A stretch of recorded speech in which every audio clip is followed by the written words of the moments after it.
It's Suzanne A. Wells, and welcome back to another episode of eBay the Right Way. This episode is just a potpourri of topics, so buckle your seatbelts and get ready for the ride. Okay, I'm going to start with what happened in my eBay store this week. Well, not a whole lot. I went to the beach with my two best friends from life.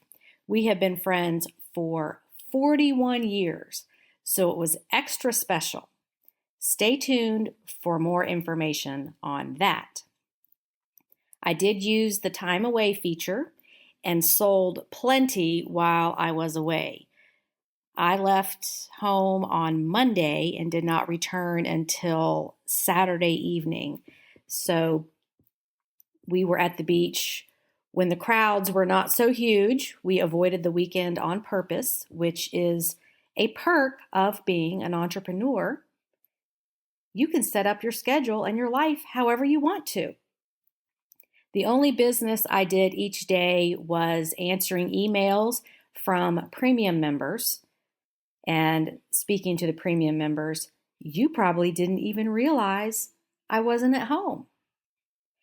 And I also sent offers on any eBay items where the offers showed up in my send offer workflow. So I still sold plenty of items and business just moved along as usual. While there were thrift stores in the area, I did not go thrifting because, first of all, we had perfect beach weather. So there was no time or desire for it. And I have great thrift stores at home, so no need to do that. And the second reason was the whole purpose of the trip was to take a break from business and enjoy life with my friends. Now, if we had had terrible weather and had nothing to do, probably would have gone venturing out to thrift stores, but that was not even on my mind. I'll be posting a recap of this vacation with photos on my May sales update coming in early June on YouTube. But we had a wonderful time, a lot of beach time, seafood restaurants, playing Scrabble, watching movies in the evening while enjoying adult beverages, and just catching up on life. So I can't even stress how great it is to have a flexible business where you can just take off, do what you want, enjoy life, and come back and you haven't missed a beat and you just pick up where you left off. Okay, the next topic on the agenda is a message to premium members. There have been some issues with the weekly email not being received. I have spoken with Teachable Help about this and looked at the back-end analytics to see what is going on. We have identified that Yahoo Mail and Bell South email are both dropping or bouncing emails from Teachable. And there may be other servers that are doing this too. So if you suddenly are not receiving the weekly Friday email that I have been sending since 2018, here are some steps you can take to fix the problem. And unfortunately, I can't email this to you because the emails are getting dropped. So I'm trying to reach you in a different way. First, make sure you have not opted out of email communications. You can check your profile settings to see if you opted out.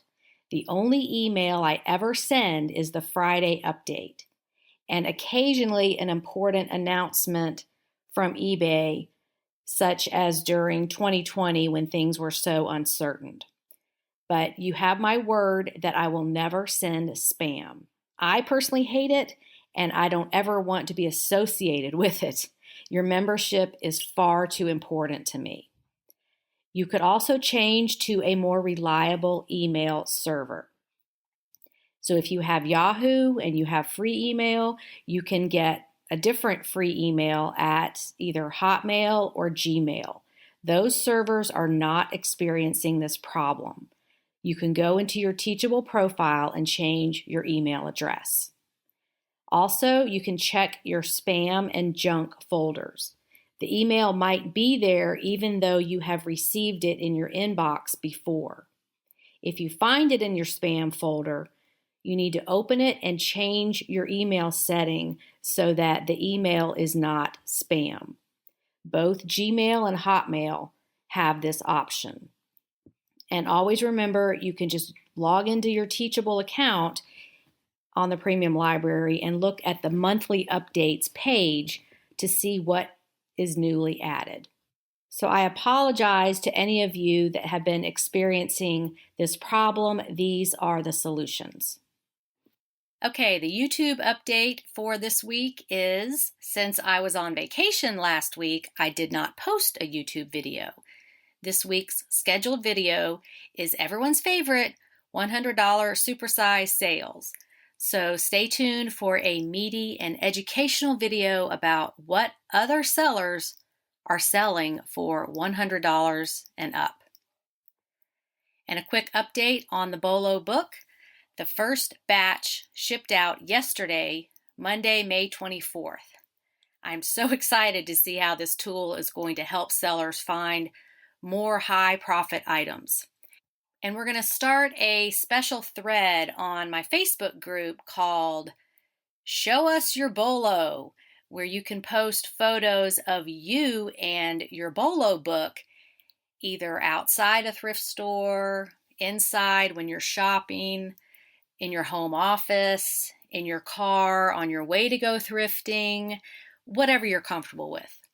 Books are being shipped all over the United States, so I thought it would be fun to show different sellers in different areas using their Bolo book. And it's going to be even more fun when you find the items inside and make a bunch of money. If you have not yet purchased your copy, the link is below the podcast, and you can join the Bolo book revolution and show off your Bolo. Okay, on to something new I learned this week. And this has nothing to do with eBay, but more to do with, sometimes things just don't work out, but you got to keep going.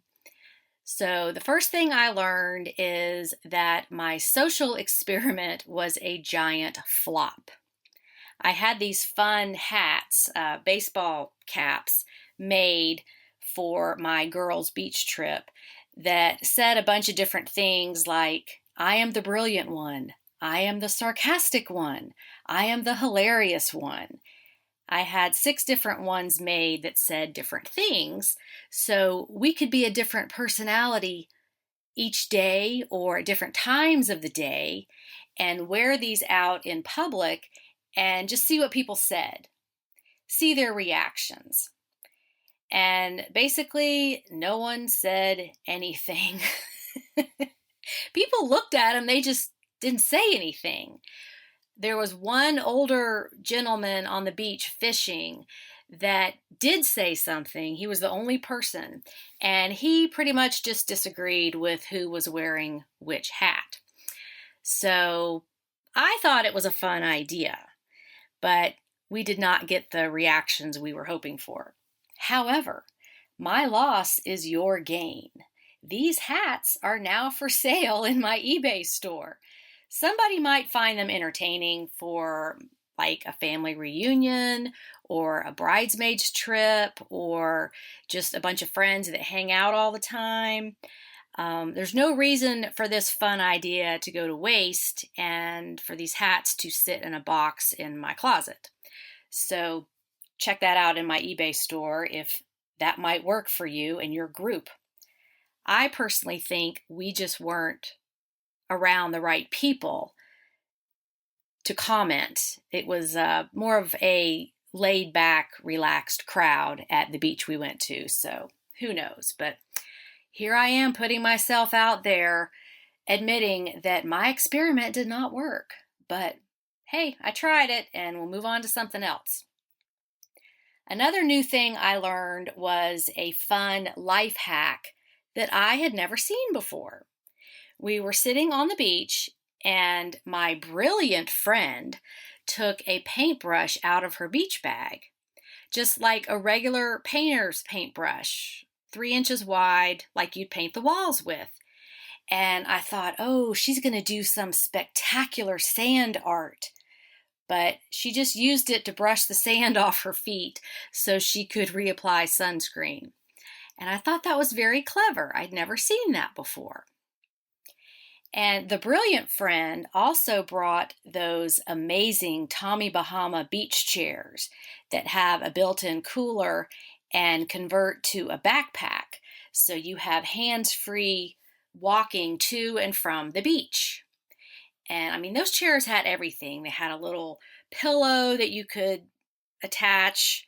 They had a drink holder, a cell phone holder, pockets in the back. I mean, they were just amazing. My other friend and I definitely had chair envy because those chairs were the bomb. And I'm thinking I might have to get one for my living room just to watch TV. I would have everything I need within reach, and I could just pretend I'm at the beach. But I wouldn't have my vacation friends, so it wouldn't be the same. Okay, and finally, I learned a really great saying from my hilarious friend. You know how at the beach you just don't really bother fixing your hair or putting on makeup, and it's okay at the beach because you have on a hat and sunglasses. Well, one night we were inside about to play our amazing Scrabble game, and I was adjusting the lighting because I was horrified that my friends had to look at me that way. And the brilliant friend did not like me adjusting the lights because they were perfect for her. And I said, well, you know what they say, every woman is just a light switch away from beautiful. And my hilarious friend said, yeah, for those girls who are ugly enough to make a train take a dirt road. And we all spit out our drinks and just rolled in laughter. I had not heard that one before, but you can rest assured it is filed away in my brain, and I'll use it again. Ugly enough to make a train take a dirt road. Okay, now here is a real news item. You may have heard that Lego unveiled their 2048-piece Friends set, recreating Rachel and Monica's and Joey and Chandler's apartments with adjoining hallways.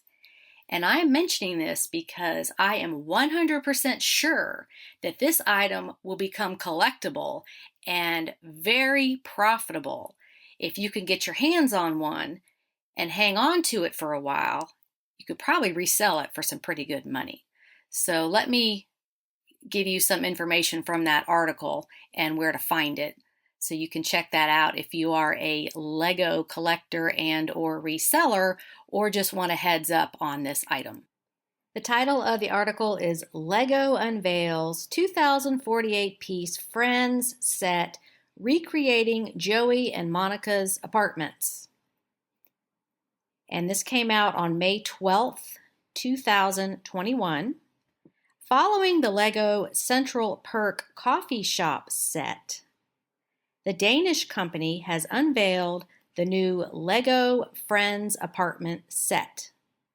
The 2048-piece set allows fans of the iconic Warner Brother TV series the chance to recreate their favorite scenes, as it includes both Monica and Rachel's and Chandler and Joey's New York apartments, plus the adjoining hallway. And there's a quote that says, following the success of Lego Ideal's Central Perk set, we wanted to develop another tribute to this iconic TV show with a focus on the famous apartments. We worked directly from production photos of the set, as well as watching and re-watching a lot of episodes, so we could capture as many iconic moments as possible.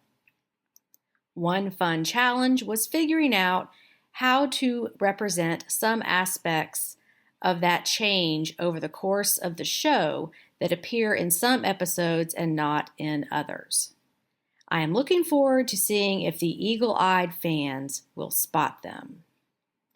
The set includes the classic moment when Monica put the Thanksgiving turkey on her head, and the one where Joey and Chandler only had a canoe as furniture, and when Phoebe's dollhouse went up in flames. Other accessories from the show include the poking device, Gladys, Phoebe's creepy art piece, the cheesecake that falls on the floor, Pat the dog, the chick and duck, and many more. The set also gives fans the real sense of the original filming studio with set lights and allows you to display both apartments either separately or linked together with the hallway. The Lego Friends apartment set is available exclusively for Lego VIP members from May 19th and from Lego stores online from June 1st, 2021. So my prediction is that these are going to sell out extremely fast and become pretty valuable in the future. So if Lego is on your radar, check that out because it's coming out for everyone to purchase online starting June 1st. Now on to the main topic of the podcast, reseller shaming. I wanted to tackle a question that is definitely a seller controversy. In my Facebook group, members often post about selling a family heirloom. And here is my side note. One reason that so many people in the baby boomer age group are coming to eBay is because they already have so much stuff. And they may be getting more stuff as they help their aging parents either move into assisted living, move into a nursing home, or they're passing away, or they're moving their elderly parents in with them to their current home, whatever the situation is. The stuff has to go somewhere, and you cannot keep everything forever. This is the world we live in right now. There's just way too much stuff in people's homes. There is a statistic out there about storage units being built and how now that our big homes don't even have enough room to hold all of our stuff, so people are renting storage units to put that stuff in. And I have a little joke about that. One day I'm going to purchase a storage unit business, and I'm going to call it Hotel California, because once you check in, you never leave. And it's not funny, but that's what's happening is things are getting offloaded into these storage units and they just get passed down to somebody else in the family because it never gets dealt with. So I just thought Hotel California was an appropriate name for that situation. Anyway, some of the things that you're going to have to think about selling will be family heirlooms, but they may not mean that much to you.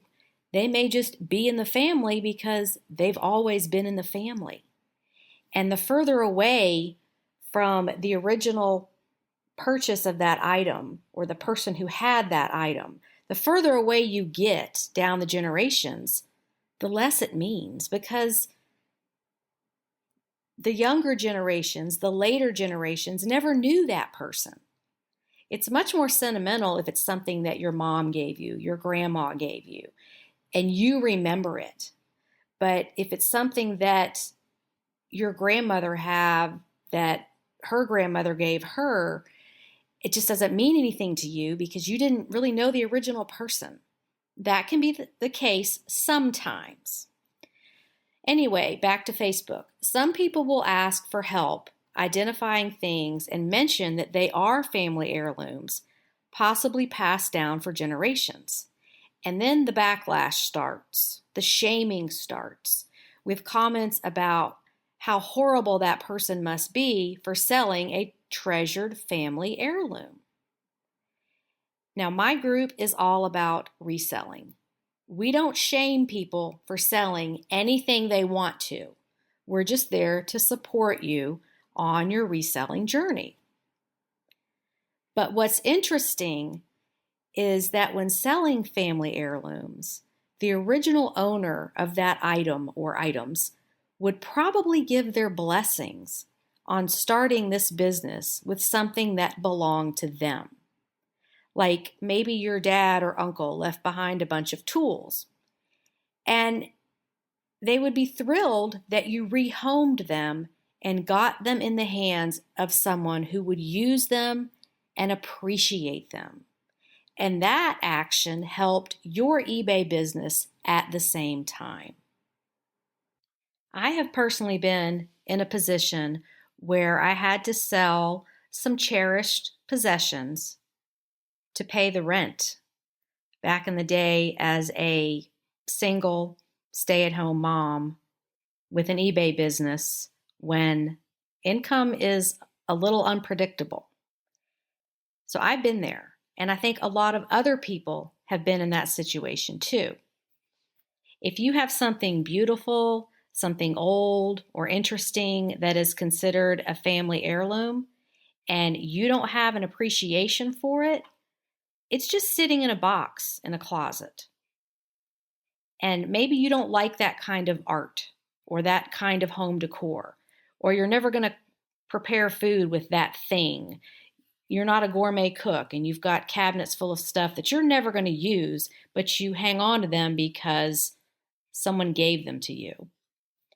Whatever the situation is, you could not care less about that item.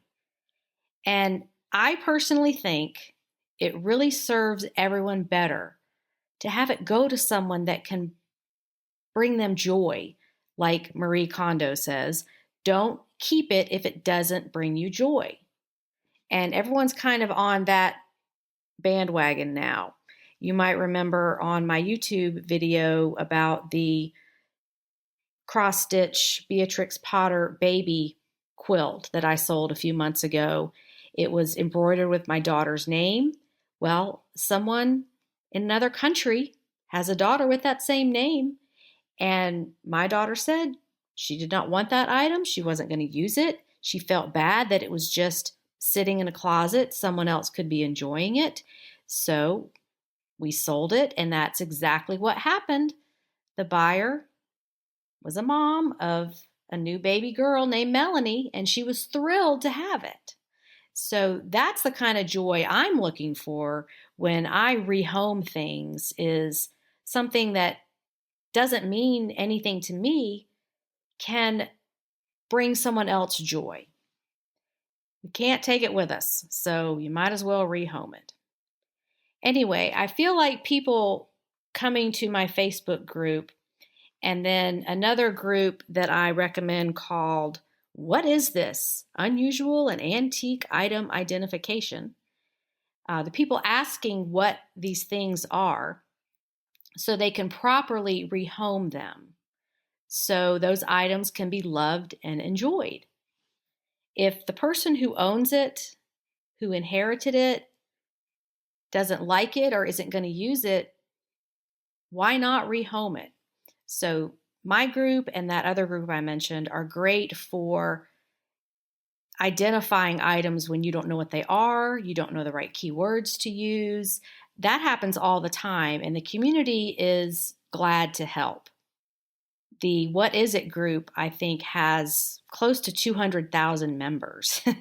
And the people in that group just absolutely love helping to identify items. A lot of them have come from an antiques background or estate sale background where they ran the estate sales, or they're just very knowledgeable about a specific niche and they just love sharing their knowledge. So check that out if you're not a member. Anyway, I think that's perfectly fine.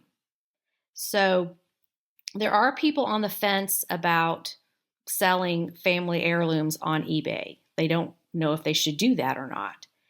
And I really think it just depends on the person selling it. So let me tell you some true stories about things that happened to me. And I apologize if you've already heard this, but everyone has specific events in their lives that shape who they are today, and you vividly remember those events as turning points. So I apologize if this is repetition, but back in 2003, I went through a divorce and lost my job at the same time. And I started selling on eBay to keep the bills paid, just to do something while I was figuring it out. And about 6 months after that, my mom had hip surgery, and we realized it would be better for her to come live with me for a while. I had room in my house, and she moved in with all of her stuff from her whole life. My entire basement was full of everything of hers. We put it down there on purpose, sorting it out as she moved in, things that we could sell on eBay or that she didn't know what to do with. So we could either deal with it now or wait until she passes away, whenever that's going to be. And I kind of felt like that job was going to fall on me anyway. So it was much better to go through it with her, explaining what things were and that kind of thing, so that we could sell them. So we decided to work through the stuff because we were together. I was learning eBay, and I had a way to rehome those items. And she had so much stuff. She knew she would be moving again at some point. She wasn't going to live with me forever. This was temporary.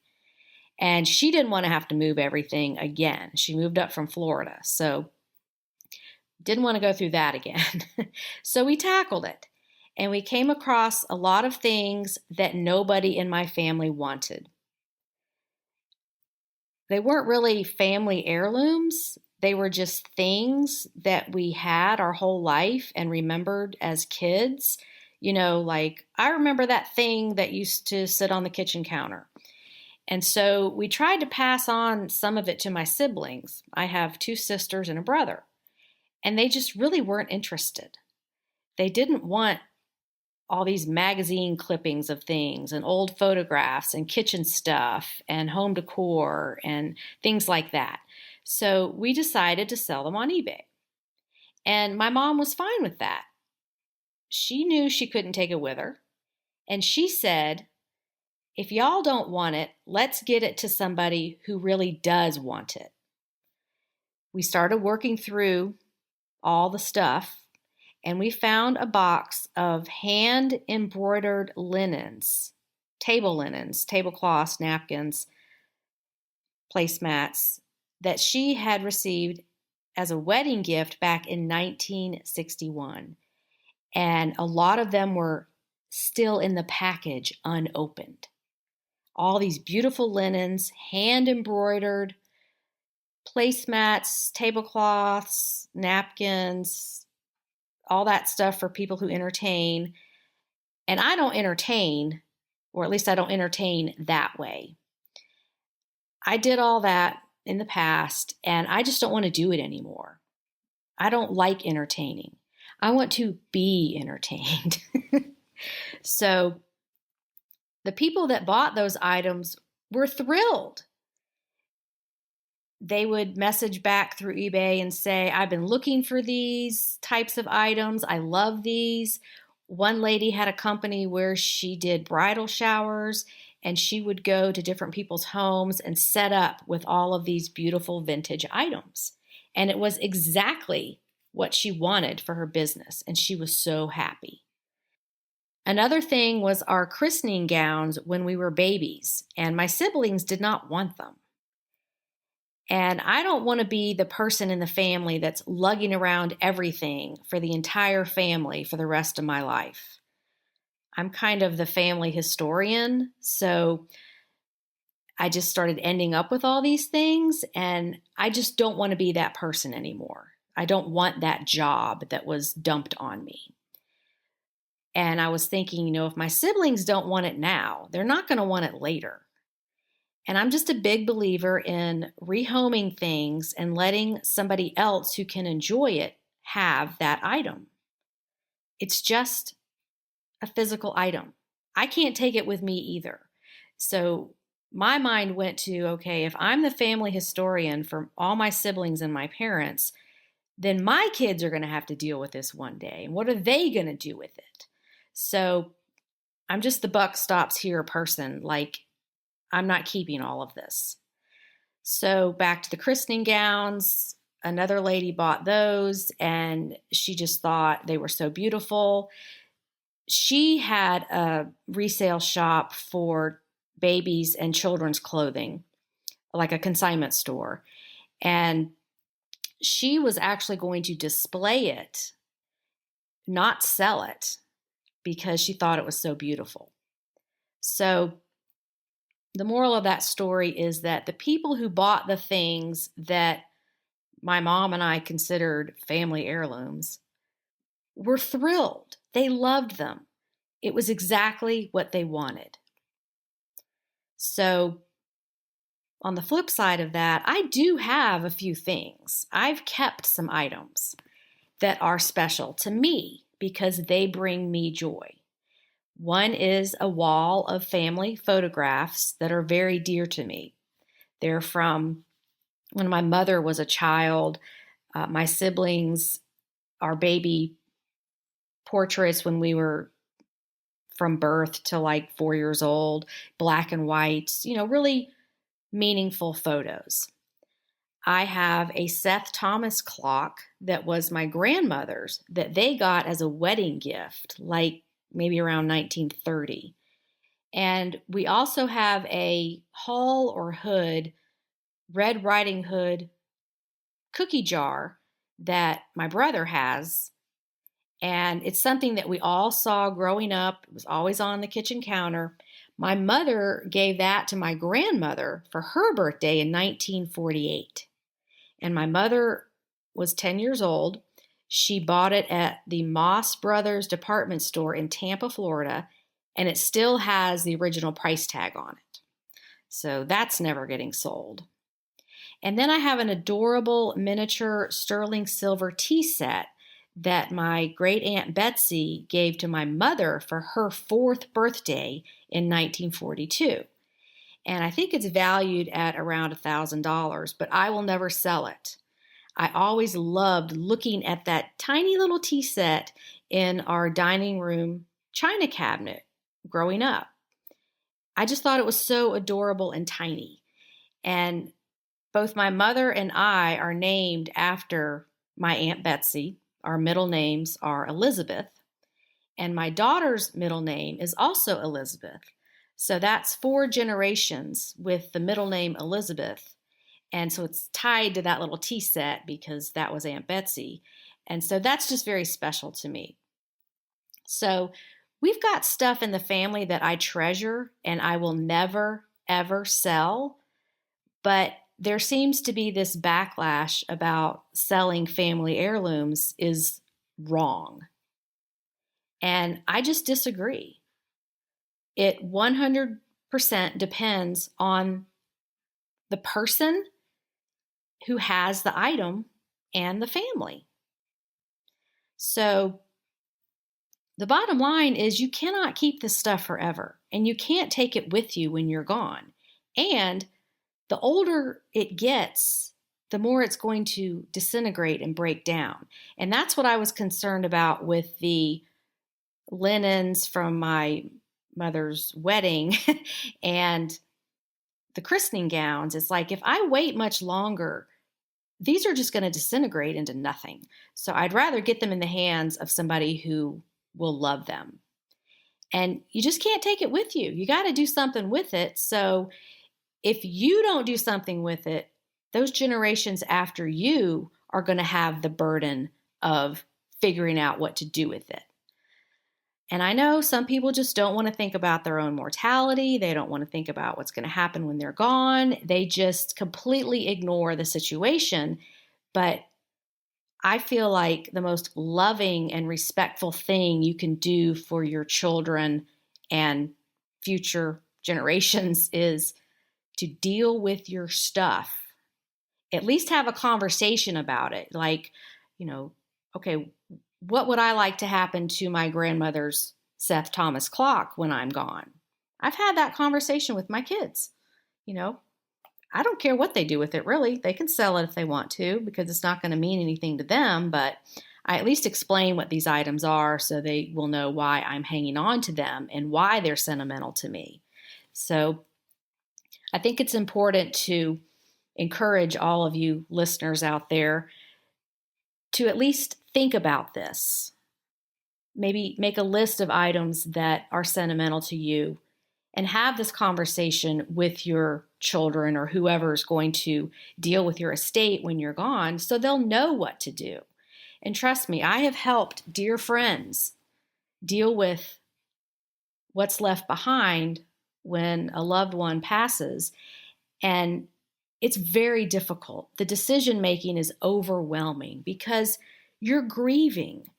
You're already having a hard time getting through every single day. And then you pick up these items that your dear loved one owned or had or wore every day, if it was jewelry or whatever. And it's just overwhelming. You don't know what to do with it. So I just encourage you to have those conversations with your loved ones now because tomorrow's not promised for anybody. And you can rest assured that your loved ones will know what to do. At least they'll know what your wishes are.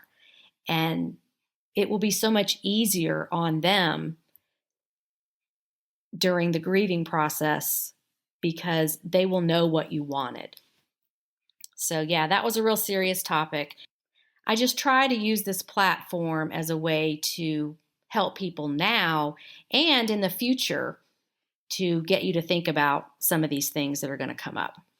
So that is my brain dump for the week. Maybe you learned something new because, hey, I cover a lot of ground in this podcast. And I'll have some more funny comebacks from my hilarious friend. She just keeps us all laughing. This is Suzanne A. Wells teaching you how to do eBay the right way. You can find me on YouTube and Facebook. Be sure to follow me as new episodes post on Tuesdays. Be nice to each other, spend time with your friends, and have a profitable and productive and fun day on eBay. Talk to you next week. Bye.